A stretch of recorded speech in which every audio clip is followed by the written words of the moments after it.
भारत में सिख की पॉपुलेशन आज लगभग 2 करोड़ से ज्यादा है। सिखिज्म दुनिया का सबसे नए रिलीजन्स में से एक है। 1469 से 1708 के बीच सिखिज्म के 10 गुरुज ने सिंपल मैसेज प्रीच करना शुरू किया। ये मैसेज था ट्रूथ, गॉड के प्रति डिवोशन और यूनिवर्सल इक्वलिटी का। सिखिज्म अपने आप में यूनिक है और अच्छे एलिमेंट्स बाकी रिलीजन से शेयर करता है। लव और कंपैशन भक्तिज्म से। इसके साथ कुछ unique ideas gurus and sacred books में है जो इस रिलीजन को अद्भुत बनाता है।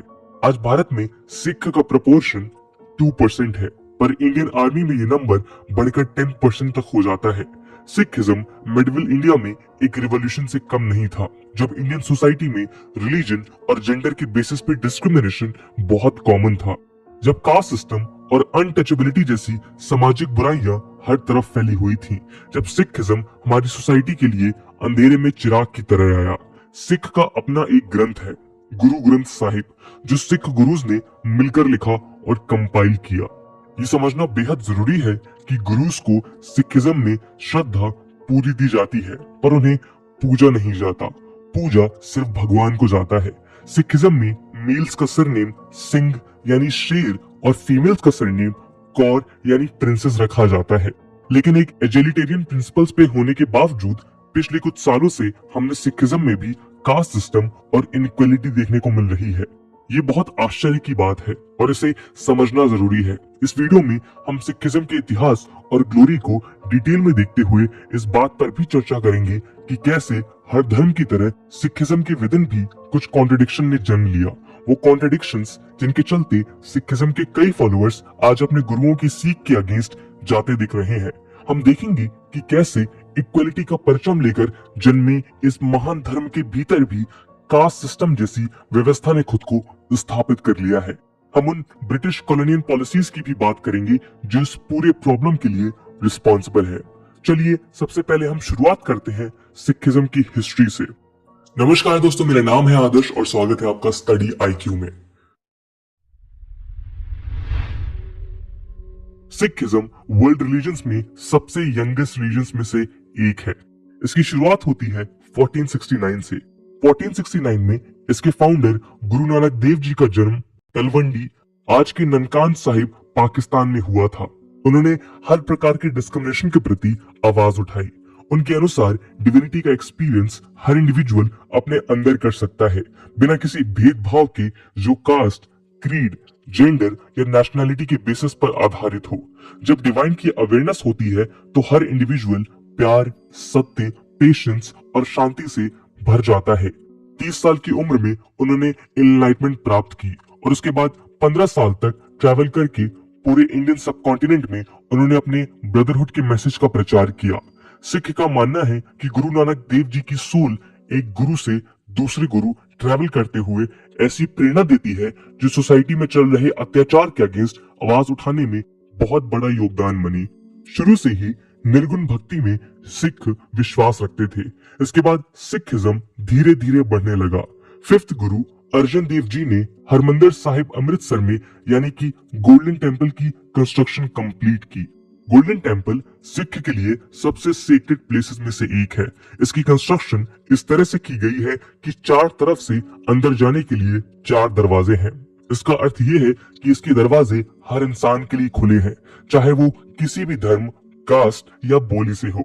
आज भी इस गुरुद्वारे में बिना किसी भेदभाव के हर रोज लाखों लोगों को लंगर परोसा जाता है। गुरु अर्जन देव जी की भक्ति पूरे पंजाब में फैलने लगी और इसी समय मुगल एम्परर जहांगीर ने अपनी नैरो माइंडेडनेस के कारण इन्हें टॉर्चर करना शुरू कर दिया। पूरे 5 दिन तक टॉर्चर होने के बाद और अपने फेथ पर अटल रहने के बाद अर्जन देव जी हमेशा के लिए अमर हो गए। जहांगीर के द्वारा किए गए टॉर्चर के बावजूद सिखिज्म इंटरफेथ टॉलरेंस का भी प्रतीक बना रहा। 9th गुरु तेग बहादुर जी इसके सबसे बड़े प्रमाण हैं। 17th सेंचुरी के अंत में मुगल एम्परर औरंगजेब दिल्ली में रूल कर रहा था। जैसा कि हम जानते हैं कि वो एक इनटॉलरेंट रूलर था और तेजी से कन्वर्जन्स की तरफ उसका पूरा ध्यान था। जब कश्मीरी पंडित्स को फोर्सफुली इसके द्वारा कन्वर्ट किया जा रहा था, तब तेग बहादुर जी से पूछने पर उन्होंने कहा कि मुगल एम्परर को कह दिया जाए कि अगर औरंगजेब तेग बहादुर जी को कन्वर्ट कर लेगा तो वो भी सब मान जाएंगे। इसके बाद लंबे चले औरंगजेब की टॉर्चर के बाद भी तेग बहादुर जी ने अपने फेथ नहीं छोड़ा। उन्हें अपने प्राणों की आहुति दिल्ली में देनी पड़ी। चांदनी चौक के पास शीशगंज गुरुद्वारा तेग बहादुर जी के मार्टियरडम का प्रतीक है। इसके बाद 10th गुरु गोविंद सिंह जी, जो कि गुरु तेग बहादुर जी के बेटे थे, उन्होंने 1699 में खालसा पंथ की स्थापना की।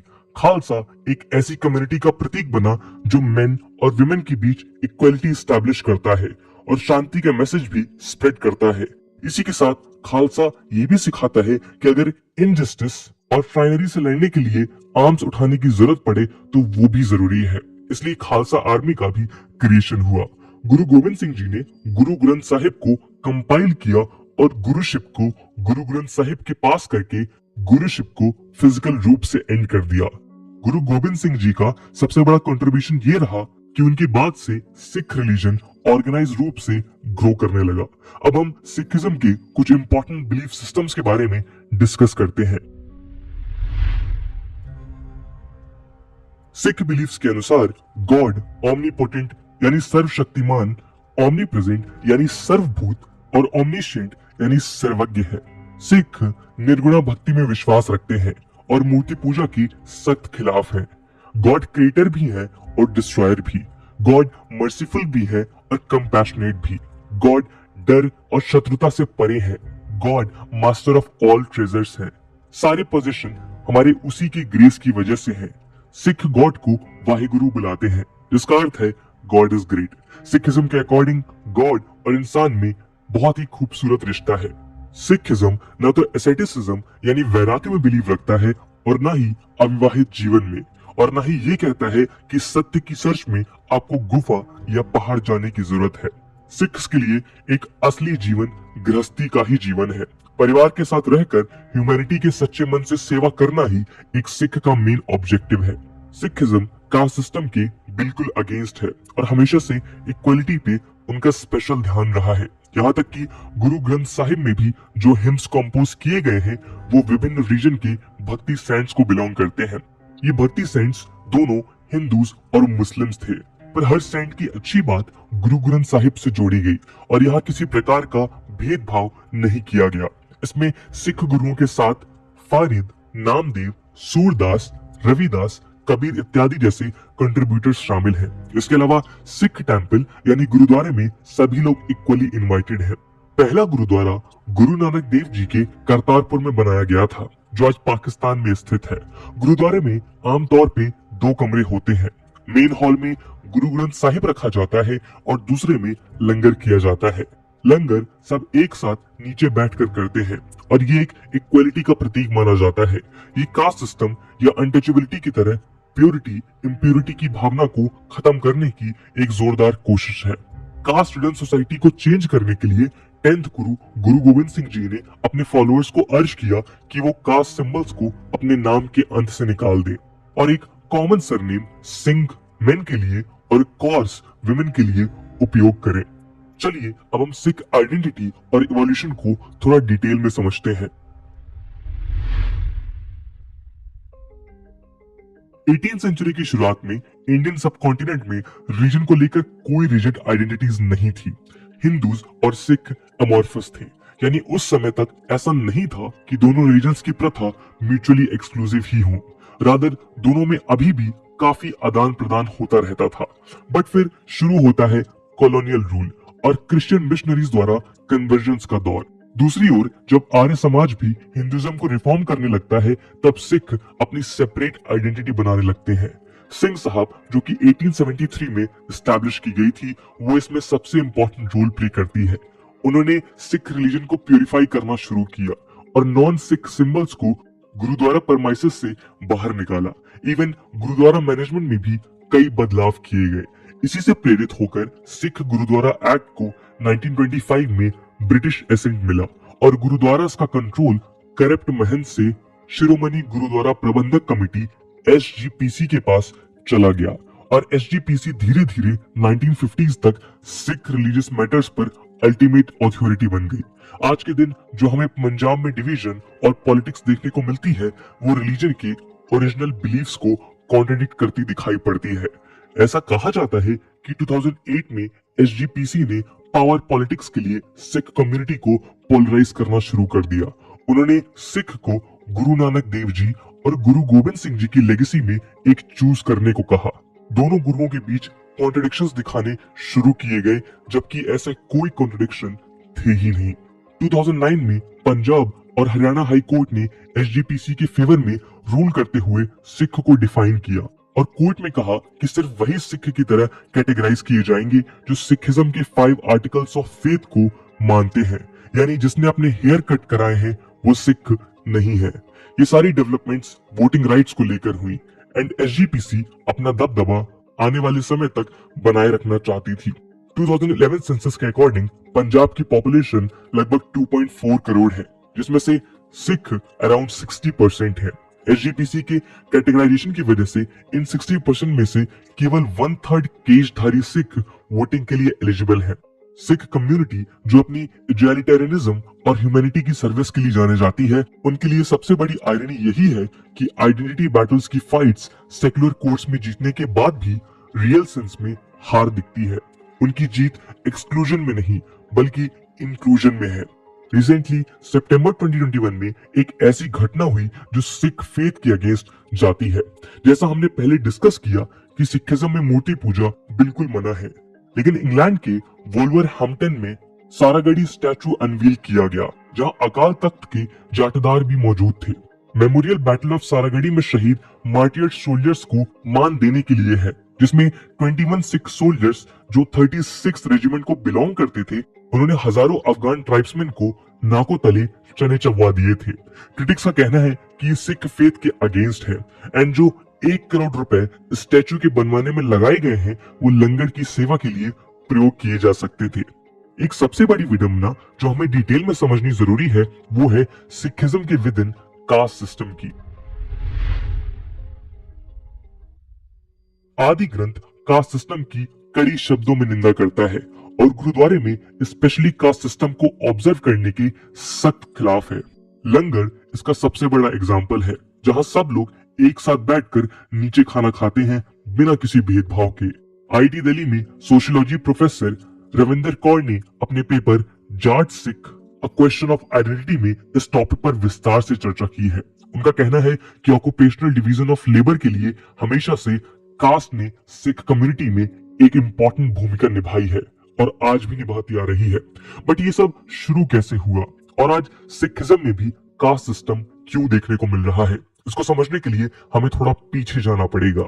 ब्रिटिशर्स सिख प्रिंसेस के लिए ग्रेटफुल थे जब उन्होंने 1857 म्यूटनी के समय ब्रिटिशर्स की पूरी हेल्प की थी। इसके बाद ब्रिटिशर्स को रियलाइज हुआ कि सिख आर्मीज को अफगानिस्तान और इंडिया के बीच एक लॉयल बफर्स की तरह यूज किया जा सकता है। ब्रिटिशर्स ने बंगाली सोल्जर्स को सिख सोल्जर से रिप्लेस किया, पर एक शर्त रखी कि सिर्फ वही सोल्जर्स आर्मी को ज्वाइन कर सकते हैं जो सिखिज्म के इंपॉर्टेंट सिंबल्स यानी 5 केस को फॉलो करते हैं। और यहीं से सिख्स के बीच में एक डिवीजन शुरू हो गया। ब्रिटिश की डिवाइड एंड रूल पॉलिसी के अंडर उन्होंने पंजाब में ट्रेडिशनल, एग्रीकल्चरिस्ट, मार्शल रेसेस और ट्रेडिंग कास्ट्स के बेसिस पर डिस्क्रिमिनेशन करना शुरू किया, जो आज तक हमें सोसाइटी में दिखाई देता है। आज पंजाब में भारत की सबसे प्रोपोर्शनेट शेड्यूल्ड कास्ट पॉपुलेशन है। 2011 सेंसस के हिसाब से पंजाब की पॉपुलेशन में 31% शेड्यूल्ड कास्ट है, जबकि नेशनल एवरेज केवल 16% है। लैंडलेस दलित सिख जाट फार्मर्स पर डिपेंडेंट रहते हैं, जिनके पास बड़े बड़े लैंड्स हैं। 1960s की ग्रीन रिवॉल्यूशन से पंजाब जाट्स का फायदा हुआ और लैंडलेस दलित्स के साथ डिवीजन और भी ज्यादा बढ़ता चला गया। आज इतनी इनइक्वालिटी है कि कुछ रिपोर्ट्स के अकॉर्डिंग दलित सिख को जाट गुरुद्वारास में भी डिस्क्रिमिनेट किया जाने लगा है। यही अनेक कारणों में से एक प्रमुख कारण बना जिसकी वजह से पंजाब में हमें अनेक डेरास देखने को मिलते हैं। डेरास ने दलित सिख को एक सेंस ऑफ कम्युनिटी दी और इगैलिटेरियनिज्म लाने की कोशिश भी की। डेरास ने इन्हें डिग्निटी, इक्वालिटी और बिलोंगिंगनेस दी, जो मेन स्ट्रीम सिख रिलीजन के लोग दलित सिख को ना दे पाए। राधा स्वामीज, सच्चा सौदा, निरंकारीज, नामधारीज, हांडलीज, दिव्य ज्योति जागरण संस्था, बनियारा वाला और रविदासियास कुछ आज भी प्रमुख डेरास पंजाब और आसपास के स्टेट्स में एग्जिस्ट करते हैं। देश सेवक Chandigarh based Punjabi language regional daily द्वारा 2009 की एक स्टडी के अनुसार पंजाब में करीब 9000 सिख और नॉन सिख डेराज हैं। इनमें से कई डेराज लिविंग गुरु में विश्वास रखते हैं और यहाँ तक कि उनकी अपनी होली बुक्स भी हैं। वर्शिप बाबा का रोल स्पिरिचुअल गाइडेंस से बढ़कर अब सब्सिडाइज राशन और मेडिकल केयर में भी फैल गया है। पिछले कुछ सालों में कंजर्वेटिव सिख इन डेरा को अपोज करते हैं। ये बदलती हुई पंजाब की सोसाइटी सबको आश्चर्यचकित कर देती है। सिखिज्म इंडिया में आया ही एक तरह से ब्राह्मणिक सिस्टम के अगेंस्ट रिवॉल्ट के रूप में था।